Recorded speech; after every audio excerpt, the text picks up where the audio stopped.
I kind of know what you're gonna answer. Okay. If I might surprise you.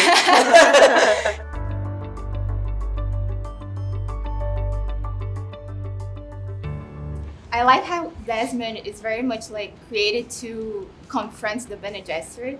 So for you, how was for you to embody the character and having like control of everything, yet we, the public, can see what you're planning? Yeah, I'm lucky that the character's written very complex and to be that person that comes in and disrupts the politics and the structure of what the Bene Gesserit have, or the sisterhood have created. It's enjoyable, you know. It's good to be there. And I also thought while seeing the show that Desmond reminded me very much of Ragnar and Rasputin. So I was wondering, what characters did you inspire to be the Desmond? I think it's like most characters are sort of 80% of yourself. Ragnar's a leader and fighting for what he believes in, and I think any fighters are very similar. They're very passionate people. They're obviously fighting for a reason, so whether it be their background or something has happened to them or fighting for other people, they've become very, very similar, you know. And then there's the whole belief system, and whether it be religious or more special than that. Yeah, I think that's where it gets interesting, is you go from the leader into the Rasputin thing. And that's kind of, I think, the new thing that we're able to do with Dune. People in social media seem to compare Profecia to Game of Thrones, but in space. But what do you think would be the main characteristic that makes both of these series, TV shows, different?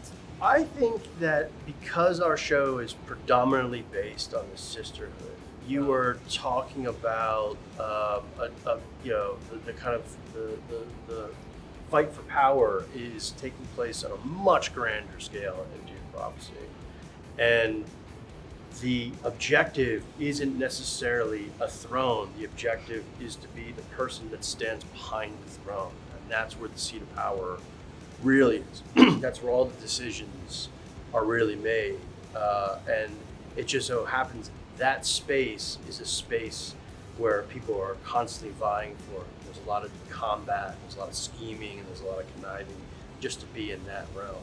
So while both shows deal with power, you know, kind of we're kind of dealing with it in an indirect manner, I would say. And in previous interviews, said that the TV show can have endless seasons.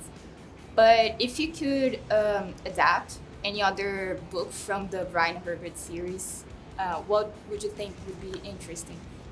I think that the Schools of Dune, that sort of the Sisterhood of Dune is the first part of it. There's a lot of interesting stories as you get through the Mentats of Dune, the Navigators of Dune.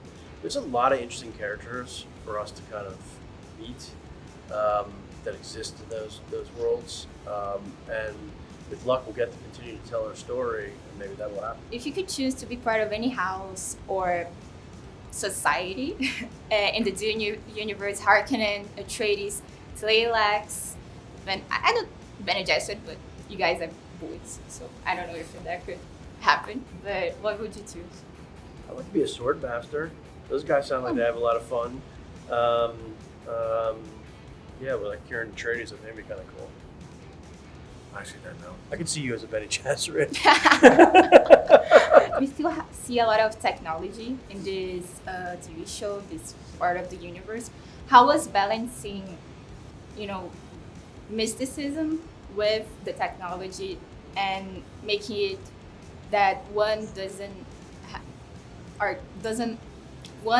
get to, you know, get more time than the other? That's one of the big key themes of the show. I mean, we're kind of an ancient futurism just in terms of look and style and stuff, but we're kind of exploring, you know, a society that's been removed from millennia under control of thinking machines, and what happens to humanity when they untether themselves from that kind of technology.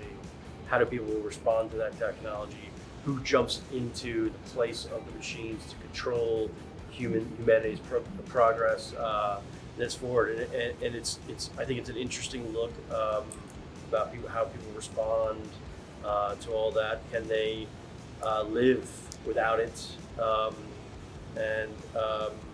It's just an interesting way to look at the technology, the absence of it. Travis, how was getting eaten by a worm? Yeah, it was different. It was like the opposite to fishing. What's it like in there? Yeah, no, it was great. I think it's a good one for the Dune fans. So we spent so much time in Arrakis with the movies. I was wondering how was to develop the nightlife of other planets, especially the recreational use of spice as a drug, and also being, I think, the first Dune production that has like a sex scene. Well, to speak to your questions, I mean, it's so exciting to be creating parts of Dune that have not been on film before. So we loved creating planets we've never been to, seeing worlds like Seleucus Secundus in ways we've never seen them before. So, the idea that our characters are having everyday lives where they might go to a club or they might have sex, I mean, to us, that feels very much like in keeping with the books, which is what we are really inspired by. Like, we're working with Frank Herbert and Kevin J. Anderson's book Sisterhood of Dune, but also Dune as the novels. I mean, I think for anyone who's familiar with them, sexuality is part of the series. So it felt very, I think, important for us to include that in the show. And then also, I feel like all the sex scenes that we do are very much tied to story. So there's no sex scene that's happening while someone's having a conversation in the corner. Like, it's like, this is part of the story, and there are consequences that come with this. So it was, I think it's always, to me, allows for a full life, like when somebody's sexuality is on screen and they're having sex, but also we felt like it was not gratuitous, that it actually spoke to the story we were trying to tell. Women in science fiction come in various facets, and especially being a Bene Gesserit, being part of the sisterhood. What attracted you most to the script? So much. I mean, I found the Bene Gesserit very intriguing from the films, and so the idea of being part of something that would delve further into their kind of origins, and also the Harkonnen family is so intriguing in the films, to go all the way back and work out how that came about and how the kind of feud between them and the Atreides. And so sort of going back in that whole kind of birth of that, and the sisterhood as well, it's just kind of a really fun thing, particularly in the sci-fi world, to kind of delve into these powerful women in the world. And you played a witch in his Dark Materials TV show. Did that experience help you, or did you, bring back some memories of being part of this, kind of sisterhood family? That's true. There is a kind of sisterhood within the witches in his Dark Materials. I think that's a really good question. There's definitely, it's really lovely to actually be part of another show, and be part of another show where I'm a woman in a group of women who are powerful and who can actually change the world. So yeah, in that respect, there is beautiful similarity, but also Theodosia and Ruta Skadi are so different. Yeah, I saw the 4th episode yesterday. Oh, okay. And, so you know. I know. I love that how the show misguides the public into trying to decipher the prophecy. So can you tell me how was developing that, and did you talk to the actors before doing the show about this mystery?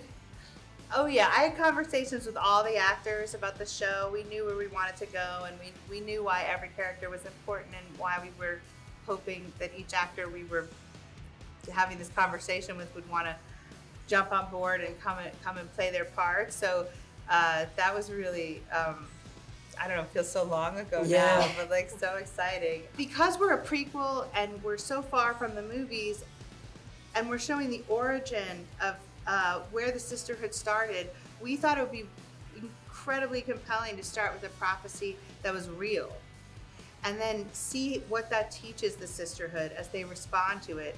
Because eventually they're going to wield a prophecy as a tool, and so how do they go from this prophecy at the beginning of our series to actually spreading myths and prophecies? And that's part of the story that we want to tell in the series. I kind of know what you're gonna answer. Okay. If I you might could- surprise you. If you could be a part of any house, people from Dune, the Harkonnens, the Atreides, the Bene Gesserit, the Playlacks, what? You know, As ourselves? you choose. I've been on record saying I'm very much Team Bene Gesserit, and like I think on some level, like because Balya Harkonnen and Tula Harkonnen and that sisterhood is the center of our show, and we really want to tell a story about family and about sisters that's relatable at the heart of this institution. But they're not just any sisters; they're Harkonnens, and I love that. So I would say, for me, that's where I always come back to. I love that you brought up Talaxans, if I'm saying that right. I hope so. I'm saying that Because right. we haven't seen really who they are and what that is, but people who've read the books will know about that. And it's they're very, very intriguing people, and so look, who knows what the future holds.